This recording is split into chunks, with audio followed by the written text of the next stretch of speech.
పైకి వచ్చాను. ఒకసారి మీరే మీ పబ్లిక్ మీరే ఒకసారి చెప్పండి. ఒకసారి ట్రాఫిక్ ఇక్కడ ఎవరు ఇబ్బంది పెట్టకండి, ఆల్రెడీ చెప్పాను. ఇబ్బంది పెట్టకుండా ఉంటే నాకు ట్రాఫిక్ పోలీసులు సహకరించే అవకాశం ఉంటుంది. చెప్పండి మీరే. ప్రతి ఒక్కరు కూడా ఇప్పుడు కూడా మనం రోడ్డు మీద ఉన్నాం. ఒకసారి సైడ్కి వెళ్దాం రండి, ట్రాఫిక్ ఇబ్బంది అవుతుంది. సైడ్కి వెళ్దాం. రోడ్ సైడ్ కాబట్టి ఇలానే ఉంటుంది, కానీ ఇక్కడ అందరి పర్మిషన్ ఇచ్చి మీ ఒక్కరి దానికి ఆపారు. అవును, ఇవాళ అందరూ తిప్పుకున్నారు. అది కూడా చూడండి, షూట్ చేయండి. అందరూ అమ్ముకుంటున్నారు, మా ఒక్క బండి ఆపారు. మీరు అడిగారు దేనికి మా బండి అని ఆపారని అడిగారండి? అడిగితే చెప్పారు కదా, మీరు చూస్తున్నారు కదా. సమాధానం చెప్తున్నారా మాకు? సమాధానం చెప్పారా మాకు? మీరే కాబట్టి మీరు అడిగితే వచ్చి ఇంగ్లీష్లో మాట్లాడారు. ఇంగ్లీష్ నాకు రాదు, ఏం మాట్లాడారో నాకు తెలియదు, సరిగ్గా అర్థం కాలేదు. కానీ చెప్తున్నా మరి నేను ఇక్కడ పర్మిషన్ లేదు, ఇది ఇల్లీగల్ ప్రాపర్టీ, ఇక్కడ అమ్మకూడదని వాళ్ళు చెప్తున్నారు. మరి అది కరెక్టే, నేను దానికి ఒప్పుకుంటాను. నేను అందుకే నా పబ్లిక్ నేను అదే చెప్తాను, నా కస్టమర్స్. మీరు ఏంటంటే మీ దగ్గరకు వచ్చే కస్టమర్స్ మీరే పార్కింగ్ చూపించాలని కూడా వాళ్ళు చెప్తున్నారు. అను పార్కింగ్ అంటే ఇక్కడ ఎక్కడ చూపిస్తాం నాన్న? నేను అదే చెప్తాను. ఇక్కడ మామూలుగా మాకు చెప్పిన ఇదైతే ట్రాఫిక్ పోలీసు వాళ్ళు ఇబ్బంది లేకుండా అమ్ముకోండి, ఇబ్బంది లేకుండా అమ్ముకుంటే వాళ్ళు కూడా పెట్టుకోమని ఆల్రెడీ పబ్లిక్ కూడా నేను చెప్తున్నా, కస్టమర్స్ కూడా ఇబ్బంది అవ్వద్దు, మన వల్ల ఇంకోళ్ళు సఫర్ అవ్వద్దని కూడా ప్రతి ఒక్కరికి చెప్తాను నేను. ప్లీజ్ దయచేసి నా ఉపాధి ఇదే, మీరు ఇంతమంది సపోర్ట్ చేస్తున్నారు, నాకు ఇంతమంది ఎంకరేజ్ ఉంది.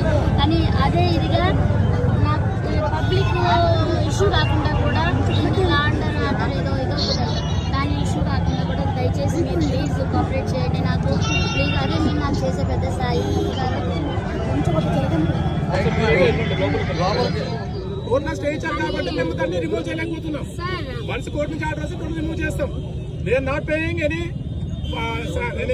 మన rent or nothing. This is not their own property. They are not paying any rent. Simply they are coming and doing business. Then who is the responsible for the road?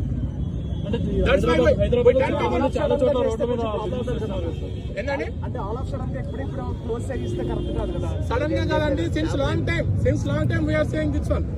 చాలా రోజులు చేస్తున్నాము. That మేము కోర్టులో ఉంది కాబట్టి మా duty మేము చేస్తున్నాం. ఎక్కడైతే రోడ్ అబ్జెక్ట్ చేస్తుందో మేము అక్కడ ఫైన్ వేస్తున్నాం.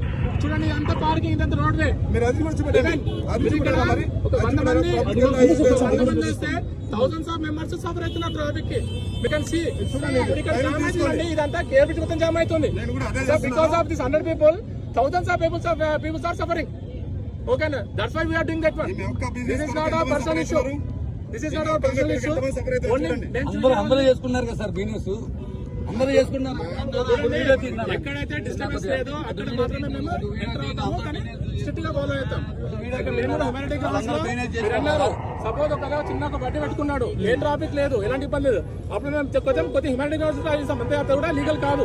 ఎవరికి ఇబ్బంది లేకపోతే ఇబ్బంది అది కూడా లీగల్ కాదు. ఇబ్బంది ఎంత వరకు కొద్దిగా మేము అంతేగాని ఎప్పుడైతే ట్రాఫిక్ జామ్ వచ్చి మీకు చూడొచ్చు,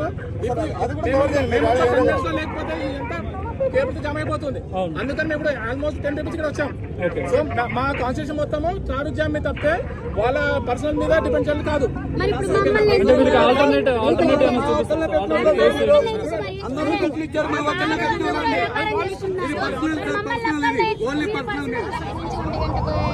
నుంచి ఇప్పటి వరకు మమ్మల్ని నమ్ముకొనివ్వట్లేదు.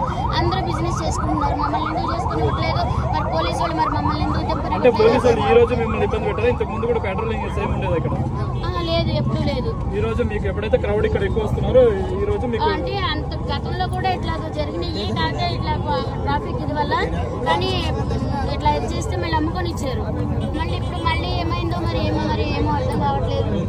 కానీ మా పబ్లిక్ కూడా నేను అందరికీ చెప్తున్నాను కదా, కొంచెం తయారివ్వండి, ఎక్కువ మన వల్ల ఇంకొకరు ఇబ్బంది కాకూడదని నేను ప్రతి ఒక్కరికి అదే చెప్తున్నాను. నేను అది మీరు చాలా కూల్ గా మాట్లాడుతుంటారు, కానీ ఇది దీనికి అసలు ఏం చేయాలో ఏం అర్థం కావట్లేదు. మరి ఇంతమంది ఆకలితో వచ్చారు నా కోసము, కానీ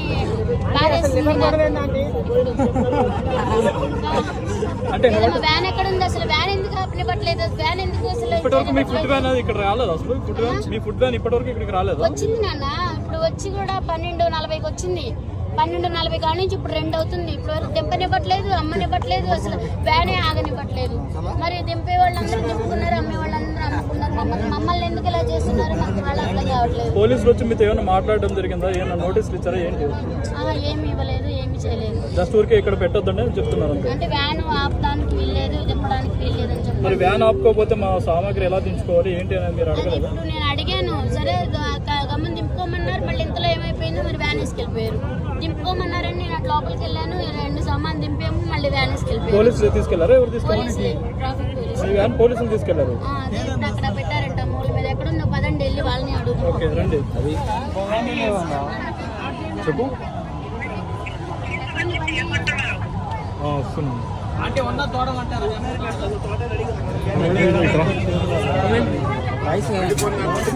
నమ్ముకొని ఇట్లా చూద్దాం, అందరు నమ్ముకొని మన ఎంత నమ్ముకొని ఇట్లా చూద్దాం. ఏంటి ఇప్పుడు మళ్ళీ ఏమంటున్నారండి? రాని ఇట్లా వాళ్ళు రాని ఇట్లా అక్కడ వీడియో వాళ్ళు మరి మరి వీడియో వాళ్ళు వస్తున్నారు కానీ ఇంతమంది వస్తున్నారు కానీ ఏం మాకు ఇది మీ వల్లే మాకు ఈ సమస్య అంతా చూడండి. మేము అర్థం చేసుకోవట్లేదు, మీ వల్లే మాకు ఈ సమస్య. మా పట్టు కుడిపోతుంది. అర్థమైందా మీకు? మీ అందరూ రావడం వల్ల మొత్తం అందరూ ఇక్కడ నిలబడిపోయి మొత్తం ఏదో సినిమా జరుగుతున్నట్టు చూస్తున్నారు. దానివల్ల అవును, ఇప్పుడు మీడియా రాక అసలు ఇక్కడ మీడియా అనేది రాకపోయి ఉంటే ఇంత పబ్లిసిటీ వచ్చేది కదా, ఇంతమంది జనాలు కూడా వచ్చేవాళ్ళు కాదు. ఇప్పుడు ఎక్కడెక్కడి నుంచి ఇక్కడికి వస్తున్నారు. ఇప్పుడు ఎక్కడెక్కడ ఎలా ఉంటది బతకనట్లే కదా సార్. ఇప్పుడు మీరు కూడా అర్థం చేసుకోవాలి కదా, క్రౌడ్ వస్తుంది, నేను కాదంటలా. మమ్మల్ని కూడా బతకనట్లే కదా, మేమేదో రోడ్డు మీద పట్టబోతున్న బతికేవాళ్ళు. ఇప్పుడు మమ్మల్ని మీరు చూస్తున్నారు మీ కళ్ళ ముందులే. మరి దీనికి మేమేం చేయము, మా తప్పేమైనా ఉందా? మేమేం చేసింది, మేమేం తప్పు చేయలేదు కదా. అంటే మీ హోటల్ ని ఇంకా ఎస్టాబ్లిష్ చేయాల్సిన అవసరం ఉందని మీకు అనిపించింది? ఇంతమంది క్రౌడ్ వస్తున్నారు కదా, ఇంతమంది క్రౌడ్ సరిపోయి మాకు ఆ స్తోమత లేదు నాన్న, మాకు ఆ స్తోమత లేదు. ఏదో మంచిగా రుచికరంగా పెట్టుకుని అమ్ముకున్నాం రోడ్ సైడ్, మాకు అంత స్తోమత లేదు. పోలీసులు ఇక్కడ పెట్టొద్దు అన్నారు, ఎందుకు పెట్టొద్దు అన్నారు, ఇక్కడ తీసేయమన్నారు. ఇక్కడ మేము ఎట్టా బతకాలి చెప్పండి, మేము ఎట్టా బతకాలి? మాకు ఉన్నదే ఇది ఒక పాయింట్. మేము ఎట్టా బతకాలి ఇక్కడ? ఇప్పుడు మేము వాళ్ళు తీసేయమండి. మా పక్కన వాళ్ళు మొత్తం ఇబ్బంది పెడుతున్నారు. వాళ్ళే ఇప్పుడు వెళ్ళి పిఎస్ లో కంప్లైంట్ ఇచ్చారు మా మీద. అంటే మీకు వ్యాపారం బాగా మాకు వ్యాపారం ఎక్కువ జరుగుతుందని వాళ్ళే కంప్లైంట్ ఇచ్చారు. మా పక్కన వ్యాపారస్తులు అందరూ కంప్లైంట్ ఇచ్చారు. అంటే ఫుడ్ ఎక్కడ బాగుంటే అక్కడికి జనాలు వస్తారు. అది అర్థం చేసుకోవాలి ఎవరైనా. వీళ్ళు ఏంటంటే వాళ్ళ వల్ల మాకు ఇబ్బంది అవుతుంది, మమ్మల్ని తీసేస్తారని వీళ్ళందరూ వెళ్ళి కంప్లైంట్ ఇచ్చారంట అక్కడ. ఇప్పుడు వాళ్ళు కూడా మీరు పెట్టినట్టు టేస్ట్ అది వాళ్ళు తెలుసుకోవాలి. అది కాకుండా ఇక్కడ వచ్చి ఫ్లోటింగ్ ఎక్కువ అవుతుందని చెప్పి ఇక్కడ వాళ్ళు వెళ్ళి కంప్లైంట్ చేశారంట అక్కడ. వాళ్ళు వచ్చి ఇప్పుడు మమ్మల్ని పెట్టినట్ల అందరూ అమ్ముకున్నారు. చూడండి మీరు కావాలంటే, అందరూ అమ్ముకున్నారు. మా పక్కన వాళ్ళు అందరూ అమ్ముకున్నారు, మమ్మల్ని పెట్టినట్ల ఇక్కడ. అంటే మీ దగ్గర ఇప్పుడు జనాలు కూడా మమ్మల్ని పెట్టినట్ల. మేము రమ్మని పిలిచామా? ఎవరిని మీరు మీడియా వాళ్ళని మేమందరం పిలిచామా రమ్మని? మరి ఎందుకు మా ఏరియాలో ఎందుకు కక్ష కడుతున్నారో నాకైతే అర్థం కావట్లేదు. మరి బండి తాళాలు తీసుకో.